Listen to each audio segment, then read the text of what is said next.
नमस्कार, कशिश न्यूज में आपका स्वागत है। मैं हूं अनुराग। कोरोना की रफ्तार तेजी से बढ़ रही है, इसलिए सावधानी जरूरी है। हमने भी मास्क लगा रखा है और मास्क लगाकर आप तक खबर पहुंचा रहे हैं। संदेश देना है आपको भी कि आप भी मास्क लगाकर ही रहें। घर से बाहर निकले तो जरूर मास्क लगाएं, 2 गज की दूरी का पालन करें और हाथ की साफ सफाई जरूर करें।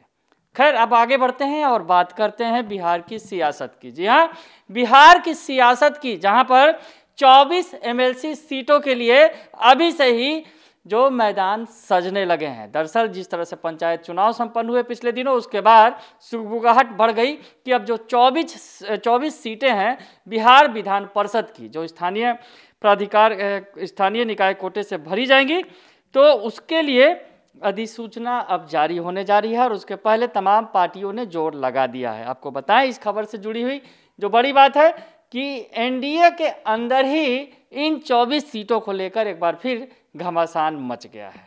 क्या है पूरा आंकड़ा, क्या है पूरी बयानबाजी, आपको दिखाएंगे और सुनाएंगे, क्योंकि एनडीए के अंदर इन 24 सीटों को लेकर अब घमासान मच गया है। और जो ये पंचायत चुनाव के बाद जो ये चुनाव होना है, उस पर अब तमाम नज़रें टिक गई हैं। 5 राज्यों के विधानसभा चुनाव का तो ऐलान हो ही गया है, लेकिन बिहार के लिहाज से ये 24 एमएलसी की सीटें जो हैं काफ़ी महत्वपूर्ण हैं। आपको बताएं कि जेडीयू संसदीय दल के जो राष्ट्रीय बोर्ड के अध्यक्ष हैं उपेंद्र कुशवाहा ने एमएलसी चुनाव को लेकर एक बड़ा शिगुफा भी छोड़ दिया है।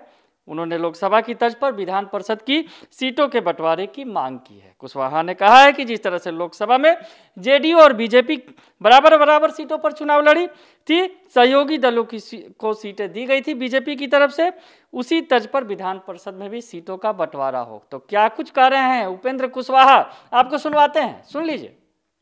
इलेक्शन कमीशन जब प्रोग्राम अनाउंस करेगा उसके अकॉर्डिंग चुनाव तो हम लोग मिलकर लड़ेंगे। एनडीए में जो भी पॉलिटिकल पार्टी है सब लोग मिलकर चुनाव लड़ेंगे। लेकिन दावा किया जा रहा है कि तमाम पक्ष की तरफ से दावा है कि ज्यादातर उनके समर्थित लोग जीते हैं।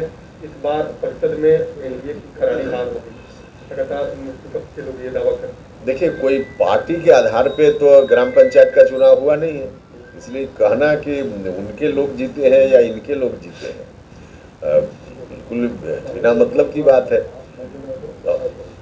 चुनाव होने ही जा रहा है, चुनाव के बाद जो परिणाम आएगा उसको देख लीजिएगा। कहने से थोड़े होगा, दावा करने के लिए कोई दावा करे, लेकिन दावा का कोई अर्थ नहीं है। इलेक्शन कमीशन का प्रोग्राम आने दीजिए, चुनाव भी लड़ेंगे, चुनाव हम लोग भी लड़ेंगे और परिणाम बताएगा कि क्या हो रहा है। सुन लिया आपने कि उपेंद्र कुशवाहा ने नया शिगुफा छोड़ दिया है। चुनाव जो पिछले चुनाव हुए थे उसी तर्ज पर कह दिया है कि इस चुनाव में भी उसी तरह सीटों का बंटवारा होना चाहिए। यानी जब 24 सीटें हैं तो आधी सीटें दोनों पार्टियों में बंटनी चाहिए और बीजेपी अपने कोटे से वीआईपी और हमको हिस्सेदारी दे। ये बातें कह रहे हैं उपेंद्र कुशवाहा, जो जेडीयू संसदीय बोर्ड के अध्यक्ष हैं। तो अब बवाल तो होना तय है। जिस तरह से कुशवाहा का बयान है, आपको बताएं कि वर्तमान के क्या हालात हैं। इन 24 सीटों में किसके पास कितनी सीटें हैं?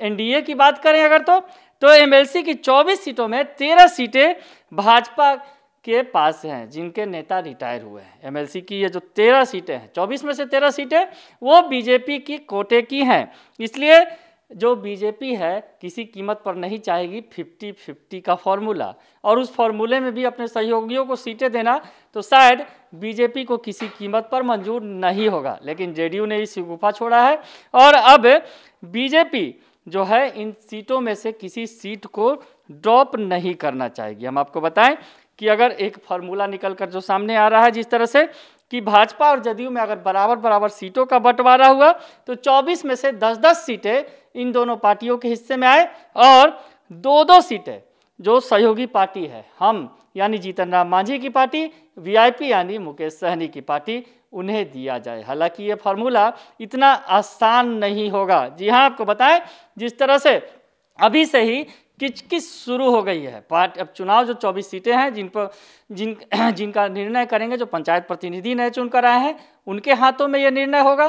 तो अब किस तरह से जीत की रणनीति बनाई जाए ये महत्वपूर्ण होगा। और ये 24 सीटों में से आपको बताएं जिस तरह से अभी एनडीए के अंदर किचकिच मच गई है, तो शायद इसमें नुकसान हो सकता है। आपको बताएं कि अगर ये इस फार्मूला, जैसा कि हमने बताया 10-10 और 2-2 का फार्मूला अगर हो एनडीए के अंदर, तो बीजेपी को 3 सीटों का नुकसान होगा और इस फार्मूले में जेडीयू को 4 सीटों का फायदा हो जाएगा। तो ये फार्मूला कितना कारगर होगा ये तो आने वाला वक्त तय करेगा। लेकिन जिस तरह से जेडीयू ने सिगुफा छोड़ा है, उसके बाद बीजेपी का भी बयान आ गया है। जी हाँ, बीजेपी के जो प्रवक्ता हैं अरविंद सिंह का कहना है कि बीजेपी और जेडीयू के बीच कोई विवाद नहीं है। इस चुनाव को लेकर दोनों दल बैठकर इस विवाद का जो भी समस्या है या फिर जो भी तो जिस तरह की जो तकनीकी बाधाएं आएंगी उसे बैठकर दूर कर लेंगे दोनों दलों के नेता। यानी जो दोनों दलों के जो बड़े नेता हैं वो अगर कहीं सीटों में 1-2 सीटों का हेरफेर है तो उसे दूर कर लिया जाएगा, ये बीजेपी का कहना है। बीजेपी के प्रवक्ता अरविंद सिंह क्या कह रहे हैं, सुनिए आप। बिहार में होने वाले एमएलसी चुनावों में एनडीए गठबंधन आपस में मिल बैठ करके चुनाव लड़ेगी और हम पूर्णतः बिहार में विजयी होंगे और बिहार में पुनः एक बार एमएलसी चुनावों में एनडीए का डंका बजेगा। पंचायत स्तर पर हमने दिखा दिया है और एनडीए गठबंधन आज बिहार के सबसे मजबूत गठबंधन है और हम बिहार में विकास के राह पर अग्रसर हैं। तो सुन लिया आपने कि अरविंद सिंह ने बताया कि कहीं कोई लड़ाई नहीं है, लेकिन लड़ाई तो अंदर अंदर छिड़ी गई है एनडीए में। जिस तरह से हमने आपको बताया कि 13 सीटें फिलहाल वर्तमान बीजेपी के पास थी जिनके नेता रिटायर हुए हैं और उन 13 सीटों में बीजेपी को कितनी सीटों का सेक्रीफाइस करना होगा, क्योंकि जो नया फार्मूला सामने आ रहा है 10-10 और 2-2 का, हालांकि ये फार्मूला कोई अभी जिस पर मुहर नहीं लगी है, लेकिन अभी जो विधान परिषद की 24 सीटों पर राह इतनी आसान नहीं होगी। बने रहिए कशिश न्यूज के साथ, तमाम खबरों से आपको अपडेट रखेंगे। फिलहाल के लिए इतना ही, धन्यवाद।